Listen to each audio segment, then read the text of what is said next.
What if I told you McDonald's doesn't make most of its money from burgers, fries, or even Happy Meals? What if the food you see is just a distraction, and the real business is something far more powerful, boring, and unstoppable? McDonald's is not just a fast food company. It is a real estate empire disguised as a restaurant brand. And once you understand this, you will never look at McDonald's the same way again. Stay till the end, because this single idea explains how McDonald's survived recessions, pandemics, and changing food trends while thousands of restaurants disappeared forever. Welcome to Zero to Billions, the channel where we break down how simple ideas turn into unstoppable empires, how brands quietly control markets, and how money really moves behind the scenes. If you want to think like billion-dollar companies instead of small businesses, you're exactly where you need to be.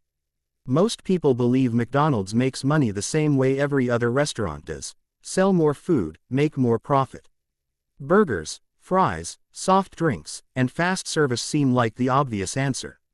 But here is the uncomfortable truth. Restaurants are one of the riskiest businesses in the world. Costs go up, trends change, customers disappear, and margins collapse.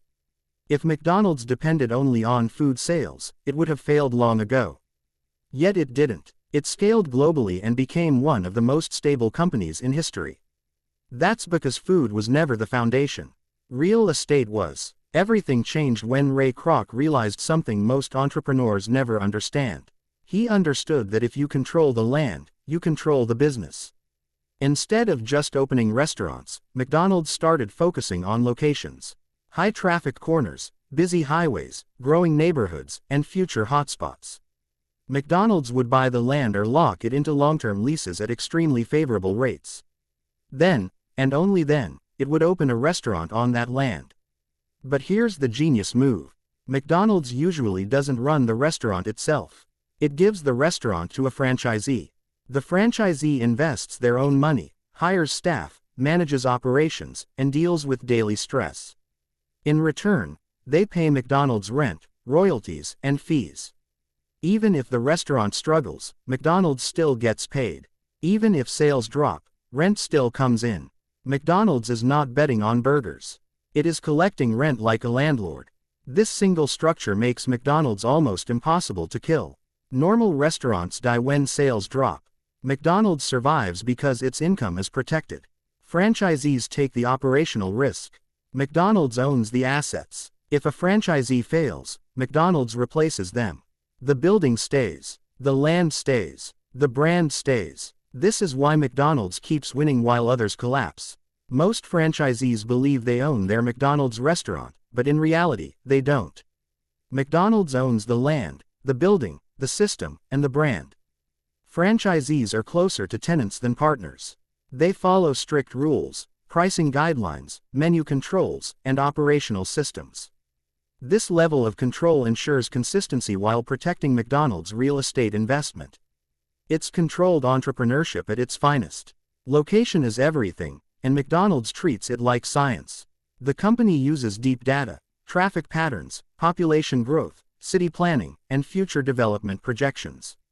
Sometimes McDonald's buys land years before it becomes valuable. When cities expand and roads are built, those locations turn into gold. In many cases, the land under a McDonald's restaurant becomes more valuable than the restaurant itself. The food generates cash, but the land builds wealth. Today, McDonald's controls thousands of premium properties across the world. Some of the best corners in major cities belong to McDonald's. This makes the company one of the largest and most powerful real estate holders on the planet. Yet most people still think it's just a burger chain. That illusion is exactly what makes the strategy so powerful. Competitors have tried to copy McDonald's, but they fail because they focus on food first and assets later. McDonald's did the opposite. It secured control before scaling aggressively. By the time others realized the strategy, the best locations were already gone. Real estate is not something you can copy overnight. Timing matters, and McDonald's was early. There is a brutal lesson here for entrepreneurs and business owners. The richest businesses don't just sell products. They control assets. Products change. Trends fade. Assets stay. McDonald's built a system where even if food habits change, the foundation remains unshaken. Menus can change. Franchisees can change. Locations cannot be easily replaced. This is why McDonald's is not afraid of competition, food trends, or economic downturns. As long as people move, travel, and live in cities, prime locations will always have value. McDonald's understood that decades ago. While others chased customers, McDonald's captured the ground beneath them. McDonald's didn't win because of burgers. It won because it understood one powerful rule before everyone else. Whoever owns the ground, owns the game. While others focused on short-term sales, McDonald's built long-term control. While others sold food, McDonald's quietly built an empire. If this video changed how you see McDonald's, imagine how many other brands you completely misunderstand. This is Zero to Billions, where we break illusions and reveal real power. Subscribe if you want to think like empires, not employees. Like this video so more people learn how the game is really played, and comment below. Is McDonald's a fast food company, or one of the smartest real estate empires ever built?